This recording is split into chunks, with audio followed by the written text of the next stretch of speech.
I've been a faculty member at the University of Southern California and some other universities as well.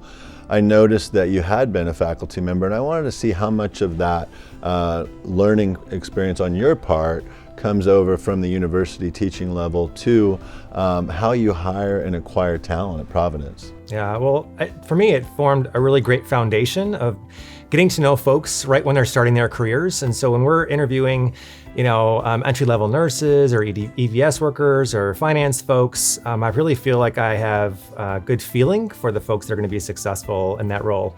I also found it really invigorating because you get to learn a lot from future generations. Over 75% of our workforce is going to be millennials in the next 5 years. Sure.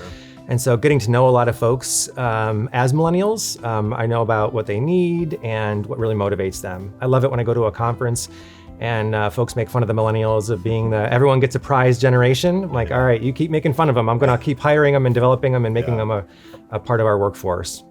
I'm really glad you mentioned that. One of the things I do as an influencer on LinkedIn and Twitter is I promote the need to understand millennial culture. Even though I'm a Gen Xer, I'm a proud Gen Xer, but I share with people as I traveled and worked with healthcare executives. It was about 2015 or 16 where I realized millennial culture was now American culture. Yeah.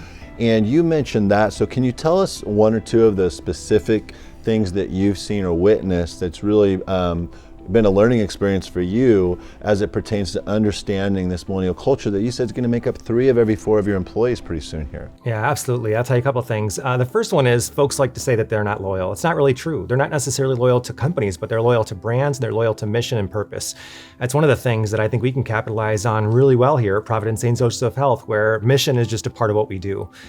Second thing is that they are known as job hoppers. Well, they're only known as job hoppers if they can't get the career opportunities and the growth that they need within an organization. So being a really large health system that has a mission and a focus really helps us, frankly, to build paths for folks to give them a career for life, even though they might have 15 different jobs while they're here. It's a great answer, and let's stick with that theme of loyalty and culture for just a minute. One of the things that I used to say as a hospital CEO is a lot of people use the word empathy in healthcare, and sometimes I feel like that's overplayed. I used to say, let's look for folks who have a heart for caring, and one of the ways I can find that when I interview them is by asking them a couple open-ended questions about why are you here, why healthcare, and I loved it when I heard their story in the first few words. And I think I just heard you say that not only is that something that Providence is looking for, but you found that the millennial culture actually brings that and represents that, even though the book on them is that they don't. Absolutely. I mean, millennials are known to volunteer more than previous generations. And frankly, to seek to know themselves and to offer themselves to the world in a way where the generations that came before them really kind of just went to work. And so we know that purpose, values, giving back to communities are all things that they really care about. And we like to foster that within that generation, but also in the communities that we serve. It's so cool to hear some positive things, research and actual real life stuff coming out about millennials who do work so hard. But I don't think it's just millennials that appreciate working for an organization that really is true to their mission.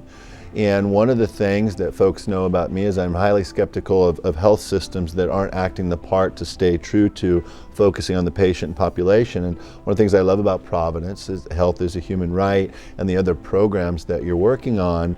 Do you see that across the generations with your employees, that the reason your retention rate is increasing and going in the direction it is because they see that you are being true to your mission as a ministry? 100%. I mean, a lot of organizations have great mission statements, but don't necessarily live that mission or live those values every single day. And we're all humans, we're not perfect, but we do a lot of that from a system all the way on down to our frontline leaders. As a system, you mentioned health is a human right.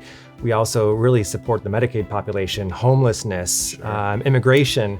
There's so many great issues that we take a social stand on and then really help to try to build those social stands into our communities.